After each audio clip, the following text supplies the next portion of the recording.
Speaker, আপনাকে ধন্যবাদ। বিসমিল্লাহির রহমানির রহিম।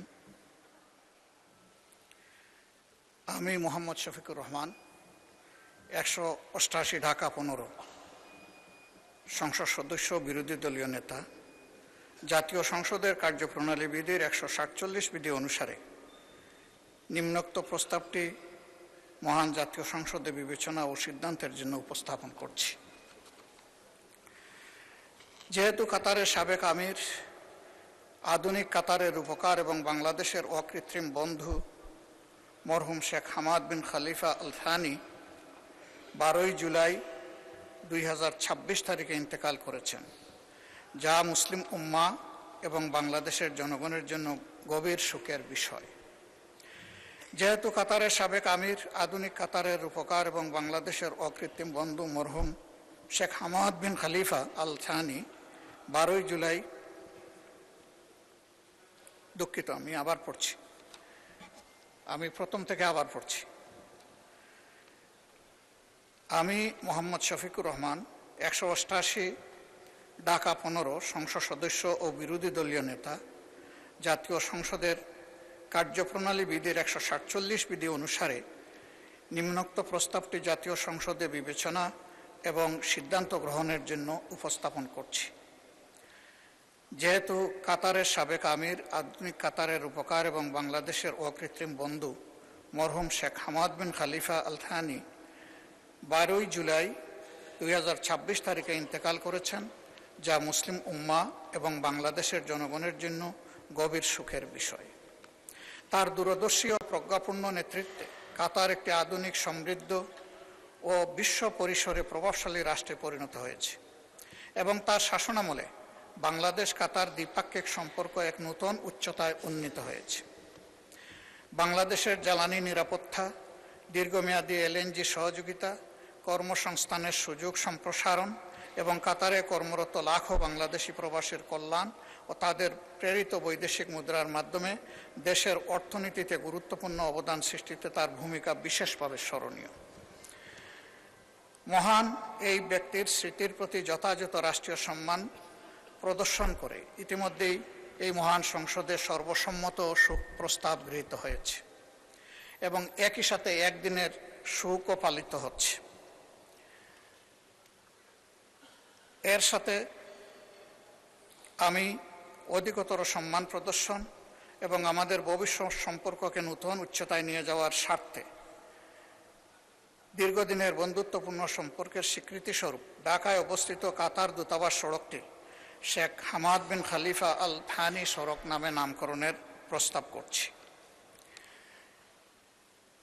অতএব আমি প্রস্তাব করছি যে বাংলাদেশ জাতীয় সংসদের কার্যপ্রণালী বিধির 147 বিধি অনুসারে বিষয়টি জাতীয় সংসদে বিবেচনা করে আলোচনাক্রমে সর্বসম্মতিক্রমে গৃহীত হোক এবং প্রয়োজনীয় ব্যবস্থা গ্রহণের জন্য মাননীয় সংসদ নেতা ও প্রধানমন্ত্রীকে আমি বিনয়ী অনুরোধ জ্ঞাপন করছি। ধন্যবাদ মাননীয় স্পিকার। ধন্যবাদ মাননীয় বিরোধী দলের নেতা। আমি এখন মাননীয় সংসদ নেতা ও মাননীয় প্রধানমন্ত্রীকে বক্তব্য রাখার জন্য আহ্বান জানাচ্ছি। ধন্যবাদ। মাননীয় স্পিকার, আপনাকে ধন্যবাদ। মাননীয় বিরোধী দলীয় নেতা যে প্রস্তাবটি উপস্থাপন করেছেন মাত্র মরহুম শেখ হামাদ বিন খলিফা আল থানির জন্য, আপনারা মাননীয় স্পিকার, আপনার মাধ্যমে সকল সংসদ সদস্যকে আমি অবহিত করছি, যদিও সকলেই জানেন যে তার প্রতি সম্মান দেখিয়ে, কাতারের জনগণের প্রতি সম্মান দেখিয়ে, কারণ কাতার এমন একটি দেশ যারা আমাদের উন্নয়ন কর্মকাণ্ডে, দেশের অগ্রযাত্রায় আমাদেরকে বিভিন্নভাবে সহযোগিতা করেছে বা করছে এখনো। শুধু তাই নয়, লক্ষ লক্ষ বাংলাদেশিকে কর্মসংস্থানের ব্যবস্থা করে দিয়ে কাতার বাংলাদেশের উন্নয়ন, অর্থনৈতিক উন্নয়ন যাত্রাতেও অংশীদার তারা। শুধু তাই নয়, এর ভিতরে যখন মধ্যপ্রাচ্যে হরমুজ প্রণালী নিয়ে একটি পরিস্থিতি তৈরি হয়েছিল এবং কাতার নিজেও বিভিন্নভাবে আক্রান্ত হওয়ার পরেও আমাদের লক্ষ লক্ষ প্রবাসীকে তারা নিজেদের নাগরিকদের মতন তারা তাদের টেক কেয়ার করেছে, তাদের নিরাপত্তা তারা নিশ্চিত করেছে। মাননীয় স্পিকার, এই সকল বিষয় বিবেচনা করি, মরহুম শেখ হামাদ বিন খলিফা আল থানির জন্য আজকে রাষ্ট্রীয় শোক ঘোষণা করা হয়েছে।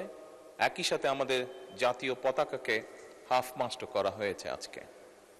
এরই ভিতরে যেটি প্রস্তাবনা সম্মানিত বিরোধী দলীয় নেতা উপস্থাপন করেছেন, আমি এরই ভিতরে গতকালকেই ঢাকা সিটি কর্পোরেশনে একটি উপযুক্ত সড়ক নির্ধারণ করে সেটিকে মরহুমের নামে নামকরণের জন্য আমি এলজিআরডি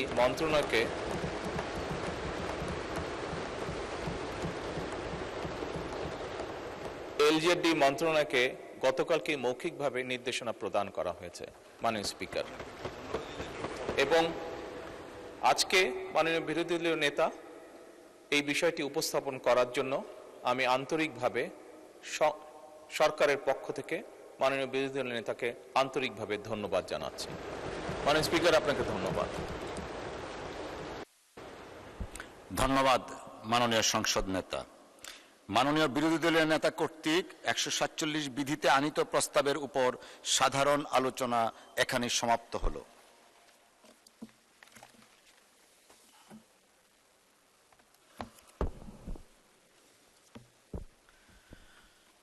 মাননীয় সদস্যবৃন্দ, চলতি অধিবেশন সমাপ্তি সম্পর্কে আমি মহামান্য রাষ্ট্রপতির আদেশ পেয়েছি। এই আদেশটি পাঠ করে শোনাবার আগে অধিবেশন সমাপ্তি সম্পর্কে বক্তব্য রাখার রেওয়াজ রয়েছে। আমি প্রথমে মাননীয় বিরোধী দলের নেতাকে সমাপনী বক্তব্য রাখার জন্য আহ্বান জানাচ্ছি। মাননীয় বিরোধী দলের নেতা, ধন্যবাদ।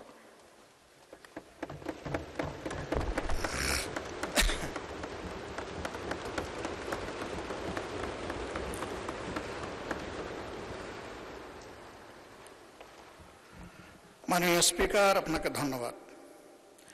আলহামদুলিল্লাহ রব্বিল আলমিন ওয়াসসালাতু ওয়াসসালামু আলা রাসূলিহিল কারীম ওয়া আলা আলিহি ওয়া সাহবিহি ওয়া আহলি বাইতি আজমাইন।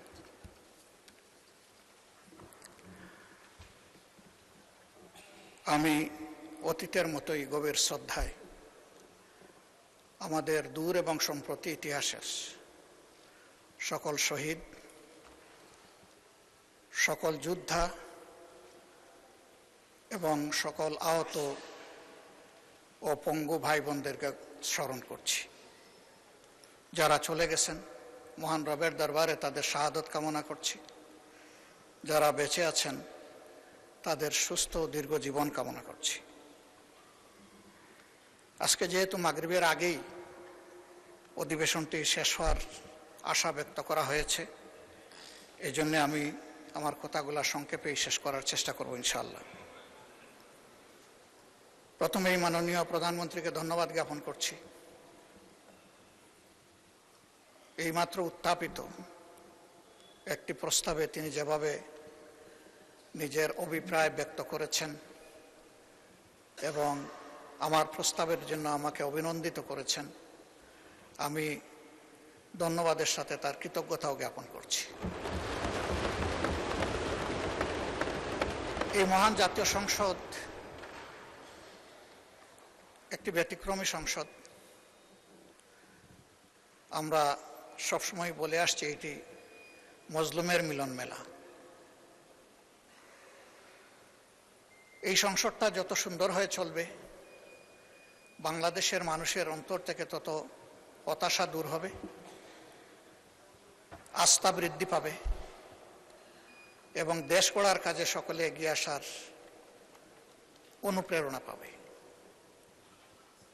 আমি এই মহান সংসদের অভিভাবক হিসাবে মাননীয় স্পিকারের প্রতি বিনয়ী অনুরোধ করব যে আপনার অভিভাবকত্বের জায়গাটা আপনি সুদৃঢ় করুন। আমাকে ক্ষমা করবেন, আমি আপনাকে দুর্বল দেখতে পাচ্ছি। আমি চাই আপনি বলিষ্ঠ কমান্ডার হয়ে, অভিভাবক হয়ে এই সংসদ চালাবেন। নীতিবিধির জায়গাগুলো যতদূর সম্ভব পরিপালনে আপনার চেষ্টাকে আপনি ম্যাক্সিমাইজ করবেন। এইমাত্র অতি গুরুত্বপূর্ণ একটি বিল পাশ হলো। এই বিলটা তো দেশের স্বার্থে, সকলের প্রয়োজন, দেশের উন্নয়নের জন্য প্রয়োজন, বেকারত্ব দূর করার জন্য প্রয়োজন, কর্মসংস্থান সৃষ্টির জন্য প্রয়োজন, অর্থনীতির চাকাকে সচল করার জন্য প্রয়োজন। সেই বিলটা মনের মতো করে আমরা অংশগ্রহণ করতে পারলাম না বলে আমাদের আক্ষেপ থেকে গেল। আমরা তো চাই যে এইগুলাতে আমরা মনের মতো করে অংশগ্রহণ করি। আমার অনুরোধ থাকবে, ভবিষ্যতে এই লেখুনাগুলা না রেখে আমাদেরকে আমাদের দায়িত্ব পালনের সুযোগ দেবেন। যদি আমরা দায়িত্ব পালনের এই সুযোগ না পাই, তাহলে আসলে এখানে বসা এটা অর্থহীন, আমাদের সময়ের অপচয়, এবং আমরা যে সময়টুকু কথা বলবো জনগণের অর্থের অপচয়। তা আমি এই বিষয়ে আপনার দৃষ্টি আকর্ষণ করেই আমার মূল বক্তব্যে যাচ্ছি। প্রথমেই সম্প্রতি বন্যায় ভূমিধস এবং পানিতে ডুবে যাদের মৃত্যু হয়েছে, আমার জানা মতো এই সংখ্যাটি ৩৫। আমি তাদের প্রতি, তাদের পরিবারের প্রতি শোক এবং সমবেদনা জ্ঞাপন করছি এবং মরহুমদের, মরহুমাদের আত্মার মাগফিরাত কামনা করছি। এবারকার বন্যায় 4টি বিভাগ ক্ষতিগ্রস্ত হলেও সবচেয়ে ক্ষতিগ্রস্ত বিভাগের নাম হচ্ছে চট্টগ্রাম, এবং মানুষ যা মারা গিয়েছে ওখানে ওই একটা বিভাগেই সব। এই বিষয়ে সরকার ইতিমধ্যে গুরুত্ব দিয়েছেন, আরো গুরুত্ব দেওয়ার জন্য আমরা আহ্বান জানাই। বিশেষ করে যারা নিহত তাদের পরিবারকে বিশেষ কোনো সহযোগিতা আর্থিকভাবে দেওয়া যায় কিনা এ বিষয়টা কনসিডারেশনের জন্য মাননীয় প্রধানমন্ত্রী এবং অর্থমন্ত্রীকে আমি অনুরোধ করব। অর্থমন্ত্রী যদিও সারা বাংলাদেশের, কিন্তু তিনি তো চট্টগ্রামের সন্তান, তার একটা বিশেষ দায়িত্ব বর্তায় এটার দিকে তিনি নজর দিবেন, এটা আমি আশা রাখি। এর পাশাপাশি রাজধানী শহর ঢাকা, এটি আমাদের জন্য বেদনার এবং লজ্জার। একটু বৃষ্টি হলেই ভাসতে থাকে, ড্রেনের ময়লা পানিগুলো উপচে পড়ে, জনস্বাস্থ্য হুমকিতে পড়ে, আমাদের সন্তান সন্ততিরা বিশেষভাবে কষ্টে পড়ে, বৃদ্ধ রুগ্ন মানুষগুলোর জন্য নতুন সমস্যা দেখা দেয়। অনেক ক্ষেত্রে এই ময়লা পানি আবার আমাদের পানীয় পানির লাইনের সাথে কোনোভাবে কানেক্টেড হয়ে যায় এবং সেইটাও পলিউটেড হয়। এইসব মিলাইয়া আমরা একটা স্থায়ী, দীর্ঘস্থায়ী সমস্যার মধ্যে পড়ে গেছি। আমি আমাদের সরকারকে অনুরোধ করব যে এই বিষয়ে আমাদের একটা কোঅর্ডিনেটেড এবং ওয়েল থট একটা প্ল্যান আমাদের নেওয়া দরকার। আমার আসনকে আমি মনে করতেছি সবচেয়ে ক্ষতিগ্রস্ত, এটা হতেও পারে, নাও হতে পারে। আমি আমার আসনটির যে দৃশ্য দেখেছি, একদিন আমি গিয়েছি জনগণকে দেখতে, দ্বিতীয় দিন আমি যাইনি লজ্জায়। জবাব কি দেব? মানুষের কাছে তো কোনো জবাব নেই। তবে হ্যাঁ, এটা এই পার্লামেন্টের সৃষ্ট নয়, এই সরকারেরও সৃষ্ট নয়, এটা অতীতের সমস্ত জঞ্জাল এবং ঝামেলা জমে আজকে এই অবস্থায় আমার গিয়ে। উন্নয়নের জন্য বছর বছর বরাদ্দ হয়েছে বাজেটে, কিন্তু সেই উন্নয়ন অধরা রয়ে গেছে। উন্নয়ন হয়েছে কিছু ব্যক্তির, কিছু গোষ্ঠীর। আমরা এখন একটু জনগণের উন্নয়নটা দেখতে চাই, জনগণের সমস্যার সমাধানটা হোক সেটা আমরা দেখতে চাই। রাজধানী শহর হচ্ছে দেশের ফেস। বিদেশ থেকে যারা কনসিডার করে সিলেটের, রাজশাহীর, ময়মনসিংহের ওয়েদার কেমন এটা বিবেচনায় নেয় না, বিবেচনায় নেয় ঢাকা শহরের ওয়েদারটাকে। এই ফেস দিয়েই দেশটাকে চেনা হয়, যেমন ফেস দিয়ে একটা মানুষকে চেনা হয়। এই ফেসটাকে একটা কোঅর্ডিনেটেড প্ল্যানের মাধ্যমে এনে আমাদের রক্ষা করা দরকার, উজ্জ্বল করে তোলা দরকার। একসময় একজন শাসক বলেছিলেন তিলোত্তমা ঢাকা। তিনি হয়তো চেষ্টা করেছেন, কিন্তু তিলোত্তমা হয়নি। বরঞ্চ এই ঢাকা দিনের পর দিন মলিন হয়ে যাচ্ছে। এই মলিনতার হাত থেকে রাজধানীকে বের করে আনতে হবে মাননীয় স্পিকার। এর জন্য প্রয়োজন হয় বাজেটে বিশেষ বরাদ্দ রাখা উচিত। সেই বিশেষ বরাদ্দ রেখে রাজধানী শহরটাকে অন্তত প্রোটোটাইপ হিসাবে আগে আমরা একটু ভালো করে তুলি, এরপরে আস্তে আস্তে আমরা অন্যদিকে যেতে পারবো। আমরা চাইলেই একদিনে সব পারবো না, কিন্তু বিদেশি মেহমান বলেন, আমাদের বন্ধু রাষ্ট্রের বিভিন্ন কর্ণধার বলেন, আসে তো ঢাকায়, এটা দেখা মাত্র তাদের একটা স্টাডি আমাদের সম্পর্কে হবে, তারা সেভাবেই আমাদের সাথে ডিল করবে। এখান থেকে শুরু হোক, ডিলটা এখান থেকে মারা হোক, সারা বাংলায় ঢেউ উঠবে ইনশাল্লাহ। এই জন্য আমি এই বিষয়ে এতটুকু রেখেই আগাচ্ছি। শিক্ষা জাতির মেরুদণ্ড, ধন্যবাদ জানাই। শিক্ষা এবং স্বাস্থ্যে এবার অধিকতর বাজেট বরাদ্দ করা হয়েছে, কিন্তু শিক্ষার মৌলিক প্রয়োজনের দিকে আমাদেরকে বেশি নজর দিতে হবে। দুইটা জায়গায়, প্রাইমারি আর টার্সিয়ারি। মাঝখানটা অটোমেটিক্যালি প্রাইমারির ধাক্কাই চলবে। প্রাইমারিতে যে শিক্ষাটা পায় শিক্ষার্থীরা, এটাই সারা জিন্দগি তাদের স্পিরিচুয়াল পাওয়ার তাদেরকে সাপ্লাই দেয়। এই জায়গাটায় আমাদের টেকনিক্যাল এডুকেশনের পাশাপাশি, কর্ম উপযোগী এডুকেশনের পাশাপাশি নৈতিক শিক্ষাটাকে, ধর্মীয় শিক্ষাটাকে সার্ট করা হোক। এটা শুধু ইসলাম ধর্মের শিক্ষা না, এদেশে যতগুলা ধর্মাবলম্বী মানুষ আছে তাদের সকলের সন্তানকে শিওর ধর্মে তাদেরকে অভ্যস্ত করে তোলা হোক, পরিচিত করে তোলা হোক। ধর্ম মানুষকে শালীনতা শিখায়, ধর্ম মানুষকে দেশপ্রেম শিখায়, ধর্ম মানুষকে সৎ হতে শিখায়। এই শিক্ষাগুলোর জন্য এই লেভেলগুলোর প্রতি বিশেষ গুরুত্ব দিয়ে, যেহেতু 90% মানুষ এখানে মুসলমান এবং সব স্কুল কলেজের একই চিত্র হবে, আগে এই বিষয়টা দেখে পাশাপাশি অন্যদের বিষয়টাও দেখা হোক। এখানে ধর্মীয় শিক্ষক প্রাইমারি থেকেই ডেজিগনেটেড ওয়েতে স্পেশালি নিয়োগ দেওয়া হোক। স্বতন্ত্র ইবতেদায়ী মাদ্রাসা, এরাও শিক্ষায় কন্ট্রিবিউশন করে, কিন্তু তারা বড় অবহেলিত। তাদের বিষয়টাও বিবেচনায় নেওয়ার জন্য আরেকবার আমি এখানে অনুরোধ করছি। এর আগেও বলেছি, ফ্যাসিস্ট আমলে রাজনৈতিক আনুকূল্য দিতে গিয়ে অনেক যোগ্য প্রতিষ্ঠানকে এমপিভুক্ত করা হয়নি, আবার অনেক অযোগ্য প্রতিষ্ঠানকে এমপিভুক্ত করা হয়েছে। দেখা গেছে পরবর্তী পর্যায়ে ওই সমস্ত কিছু কিছু প্রতিষ্ঠান থেকে একজন ছাত্র পাবলিক এক্সামে পাশ করতে পারেনি, তারা আছে এমপিভুক্ত হয়ে। আবার কৃতিত্বের সাথে একটা প্রতিষ্ঠান ভালো করে যাচ্ছে, তাদেরকে ডিপ্রাইভ করা হয়েছে। এখন যেন রাজনৈতিক বিবেচনায় এই যন্ত্রণাটা আর না করা হয়, জাতির উপর থেকে যেন এটা তুলে নেওয়া হয়। যথাযথ যাচাই বাছাইয়ের মাধ্যমে যারা এটার উপযুক্ত তাদেরকে এটা দেওয়া হোক, যত দ্রুত সম্ভব এই পদক্ষেপটা নেওয়া হোক। মাননীয় স্পিকার,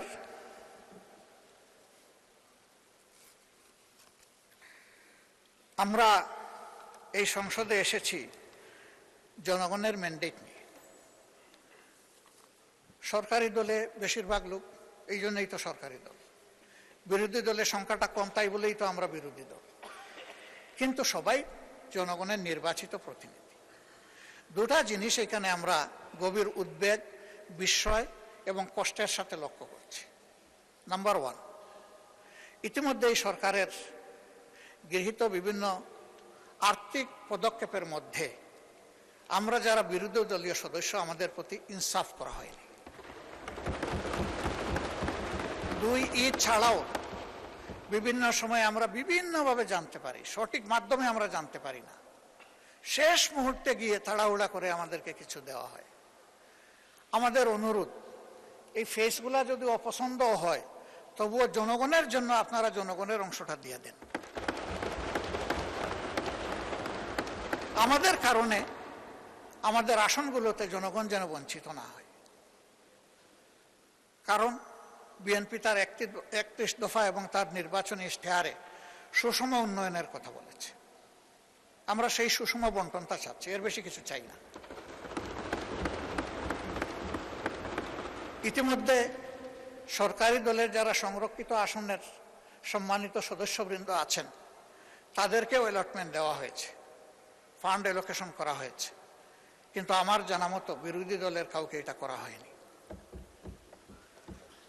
এটা ন্যায্য হবে না, এটা অন্যায্যতা।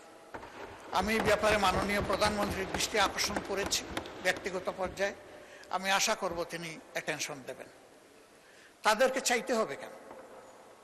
সবাই যেমন পাবে তারাও তেমন পাবে, এটা তাদের হক। এরপরে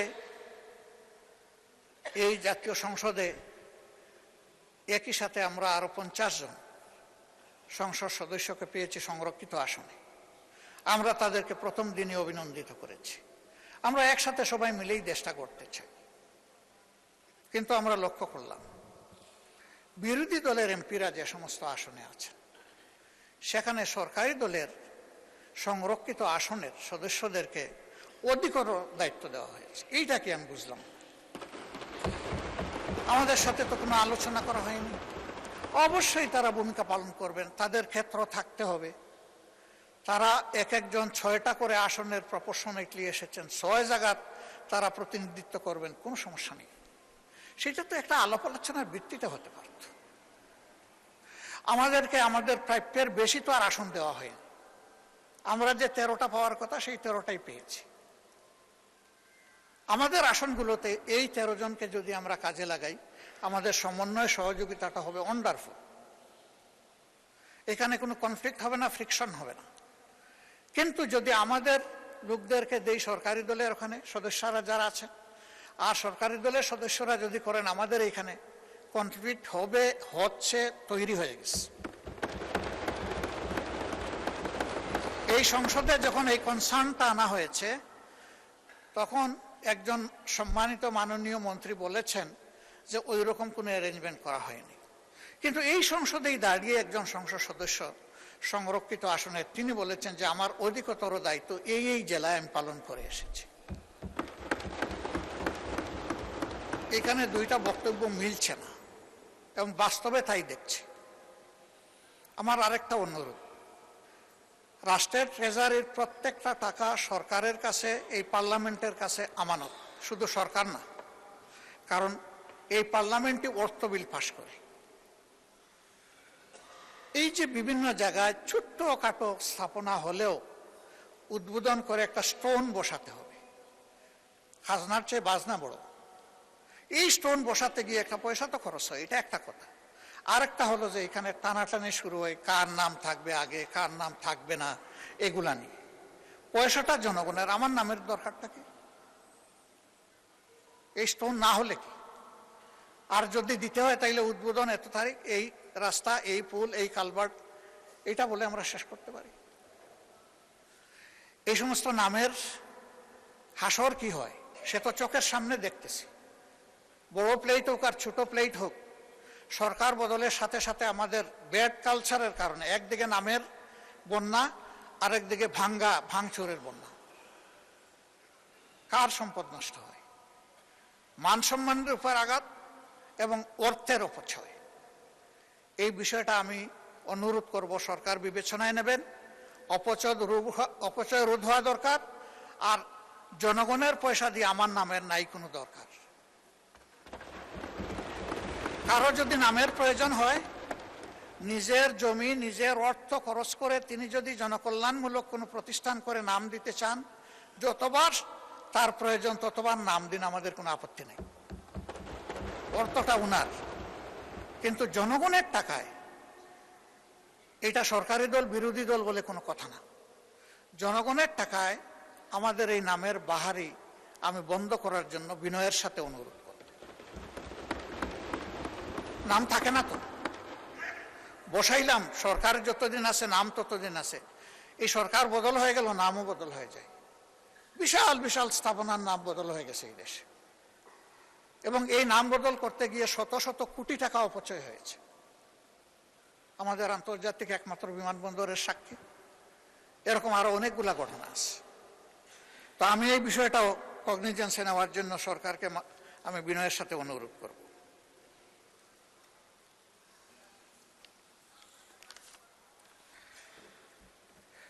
মাননীয় স্পিকার,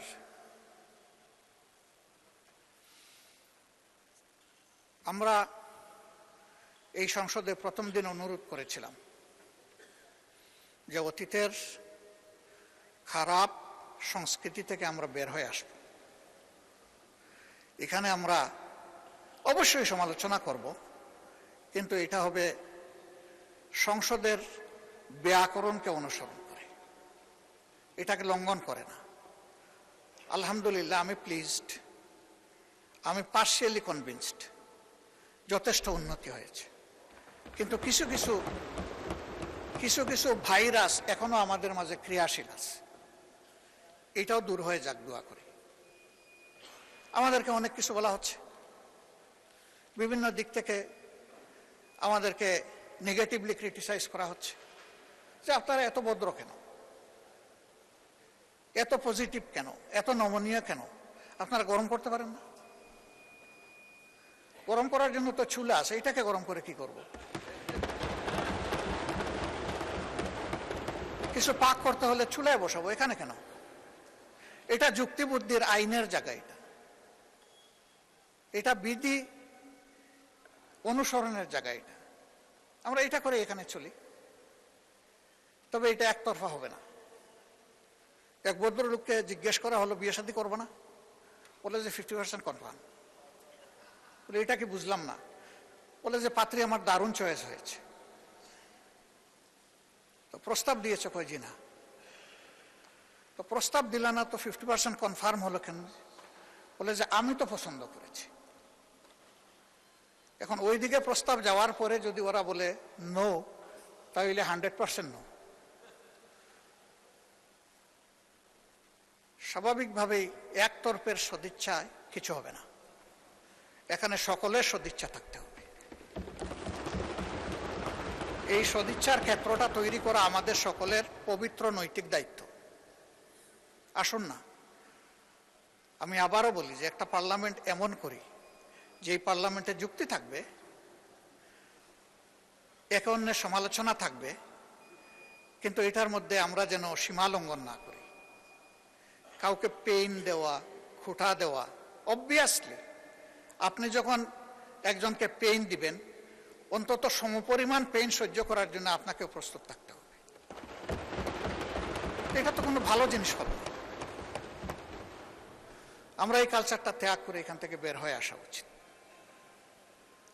মাননীয় স্পিকার, বাংলাদেশে যেদিকে যাবেন সেদিকেই আপনি সমস্যার কথা শুনবেন। সমস্যার কোনো অন্ত নাই। আমাদের সড়কগুলা পড়ে আছে অনেক দিন ধরে, কাজ চলছে, শেষ হবে কখন কেউ জানে না। তারা আশায় বুক বেঁধে আছে যে এক সময় শেষ হবে, কিন্তু শেষ হওয়ার আগেই দেখা যাবে আরেক জায়গায় ভেঙে গেছে। তো এই জায়গাগুলা এবার মাননীয় অর্থমন্ত্রী মহোদয় আমাদেরকে আশ্বস্ত করেছেন যে আর্থিক খাতে শৃঙ্খলা ফিরে আনা, এটা সরকারের প্রথম অগ্রাধিকার। আমরা এই জিনিসটা দেখতে চাচ্ছি। আমরা দেখতে চাই এই পার্লামেন্ট থেকে শুরু করে সর্বত্র এটার প্রতিফলন ঘটছে। ব্যাংক, বিমা সেক্টর, কর্পোরেশন, স্টক মার্কেট, সব জায়গায় একটা শৃঙ্খলা ফিরে আসছে, এটা দেখতে চাই। এখন যিনি অর্থমন্ত্রী, তিনি একসময় চিটাগাং স্টক এক্সচেঞ্জের চেয়ারম্যান ছিলেন। সেই সময় আমারও ছোট্ট একটা হাউস ছিল, একটা মেম্বারশিপ বা ব্রোকারেজ ছিল আমার। ঢাকা স্টক এক্সচেঞ্জ অটোমেশনে যাওয়ার আগে চিটাগাং এক স্টক এক্সচেঞ্জ তার নেতৃত্বে অটোমেটেড হয়েছিল। তিনি একজন ডাইনামিক মানুষ, তিনি চাইলে পারবেন, এই আস্থা আমাদের আছে। কিন্তু সমস্যা এক জায়গায়, এটা সরিষার মধ্যে। ওই সরিষাগুলাকে পুড়িয়ে ফেলতে, ওই সরিষাগুলা ক্রাশ করে তেল বের করে সমাজে বিক্রি করে বন্টন করে দিতে হবে। এই সরিষার নাম হচ্ছে দুর্নীতি। দুর্নীতির পৃষ্ঠপোষক যদি এই সংসদ না হয়, আমি অ্যাবসলিউটলি কনফিডেন্ট বাংলাদেশ থেকে দুর্নীতি কানে ধরে বিদায় নেবে। কিন্তু আমাদের যদি আশ্রয় প্রশ্রয় থাকে, লাইকিং ডিসলাইকিং এইগুলা যদি ক্রিয়াশীল থাকে, দুর্নীতি বাংলাদেশ থেকে বিদায় নেওয়ার কোনো কারণ নেই। কেউ দায় দেন আমলাদেরকে, কেউ দায় দেন ব্যবসায়ীদেরকে, কেউ দায় দেন রাজনীতিবিদদেরকে। আমি বলি যে দায় আমাদের সবার, কারো একার নয়। একা কোনো সেক্টরকে আলাদাভাবে দুর্নীতিমুক্ত করা অসম্ভব। এর একটা সমন্বিত উদ্যোগ লাগবে, একটা জায়গা লাগবে। মাননীয় প্রধানমন্ত্রী বলেছেন দুর্নীতিকে টুটি চেপে ধরবেন। আমরা আপাতত চাচ্ছি দুর্নীতির হাত চেপে ধরেন এবং হাতের মধ্যে কড়া লাগাই দেন, হ্যান্ডকাপ পরাই দেন, দিয়ে বলেন যে আর বাড়াবাড়ি করলে পায়েও তোমাকে ক্রস বেড়ি লাগাই দেব। এরপরে যদি আর বাড়াবাড়ি করো তাইলে ঠিকই মুখে তালা দিয়ে দেব, তখন টুটি চেপে ধরা হবে ইনশাল্লাহ। এই ক্ষেত্রে যদি এই দুর্নীতির সাথে আমি কিংবা এখানকার কেউ জড়িত থাকে, কাউকেই ছাড় দেওয়া উচিত নয়। আমি পার্টিকুলারলি কাউকে এটার দ্বারা মিন করছি না, আমি এটার কালেকটিভ রেসপন্সিবিলিটি আছে বলে আমি মনে করি। দুর্গন্ধযুক্ত বাতাস বইছে আর আমি ফিনফিনা গাড়ির ভিতরে বসে আছি, কিছু হলেও ওই ছিদ্রপথে এসে আমার নাকেও ঢুকবে সেই দুর্গন্ধ, এটাই স্বাভাবিক। এই জন্য আমরা কেউ নিজেকে ফিরিস্তা দাবি করতে পারি না। আমরা ভুলের ঊর্ধ্বে, আমরা সব অপরাধের ঊর্ধ্বে, এ দাবি জীবনে আমি করব না এবং আমি মনে করি কারোই করা উচিত না। কিন্তু নিজের ভুলটাকে বোঝা হচ্ছে সবচেয়ে বড় যোগ্যতা। এটা আমার ভুল, এটা বুঝে যারা প্লে করবেন আলহামদুলিল্লাহ তারা ভালো করবেন, যারা এটা বুঝতে ব্যর্থ হবেন তারা সমাজের জন্য ভালো কিছু করতে পারবেন না। মাননীয় স্পিকার, কথা বলতে গেলে অনেক কথা আছে, এর কোনো শেষ নাই। জুলাই সংক্রান্ত যে কথাগুলো আমরা গতকাল বলেছি, আজকে একটাও আমি আর রিপিট করতে চাই না। এই সংসদ শুনেছে, আবার শোনার দরকার নাই। আমাদের প্রত্যাশা, আমরা সরকারি দল থেকেও বলছি জুলাই আমাদের, বিরোধী দল থেকেও বলছি জুলাই আমাদের, তাহলে এই জুলাইটা যেন সত্যিকারেই আমাদের হয় সেটা আমরা দেখতে চাই। ধন্যবাদ জানাই মাননীয় প্রধানমন্ত্রী, তার নেতৃত্বে ইতিমধ্যেই সিদ্ধান্ত নিয়েছেন জুলাই স্মৃতি জাদুঘর 5 আগস্ট খুলে দেবেন। এটি আপামর জনগণের একটা আকাঙ্ক্ষার জায়গা ছিল। আর জুলাই স্মৃতি ফাউন্ডেশনের ব্যাপারে আশ্বাস শুনেছি, এটার জন্য অগ্রিম ধন্যবাদ জানাই রাখলাম। আমি অনুরোধ করব জুলাইকে ইতিহাসের পাতায় তুলে ধরার জন্য, এবং এই কাজটা সরকারকে করতে হবে। মাননীয় মন্ত্রী আছেন, তিনি এটাতে গুরুত্ব দিবেন। জুলাই অধিদপ্তর যেটা করেছেন তার আওতায় শহীদদের প্রোফাইল, তার আওতায় আহত পঙ্গু যারা আছে তাদেরকে তুলে আনার এই বিষয়টা ইতিহাসের অংশ হিসাবে সংরক্ষণের তিনি কার্যকরী উদ্যোগ নেবেন, এটা আমি আশা করি। মাননীয় স্পিকার, যেহেতু ছুটির জন্য সবাই মুখিয়ে আছে আর সারা বাংলাদেশ এখন কম বেশি বন্যায় ক্ষতিগ্রস্ত, এই জন্য আমি আমার কথা আজকে আর বাড়ালাম না। কথা আর অনেক বলা যাবে আল্লাহ তৌফিক দিলে। শুধু আমাদের গরিব সহকর্মীদের ব্যাপারে একটা কথা বলতে চাই। আমার এখন লজ্জা হচ্ছে এখানে বলতে হচ্ছে এটা।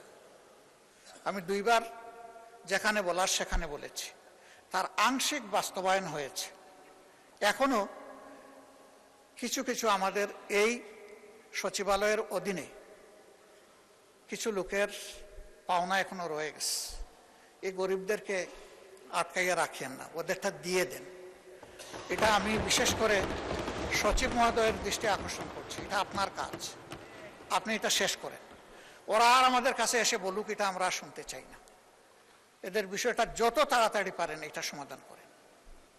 শেষ পর্যায়ে এসে আমি এই সংসদ, বিশেষ করে বাজেট অধিবেশন পরিচালনায় সংসদ সচিবালয়ের সম্মানিত আমাদের সহকর্মীবৃন্দ, তারা অক্লান্ত পরিশ্রম করেছে।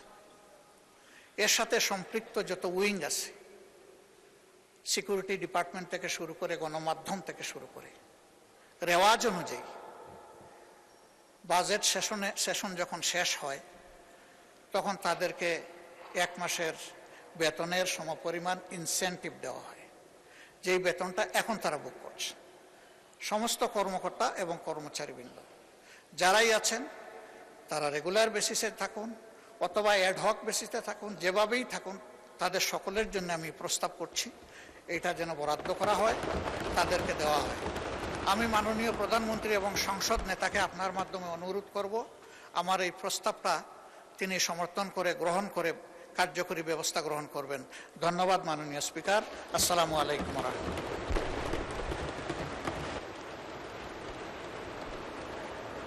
ধন্যবাদ মাননীয় বিরোধী দলের নেতা।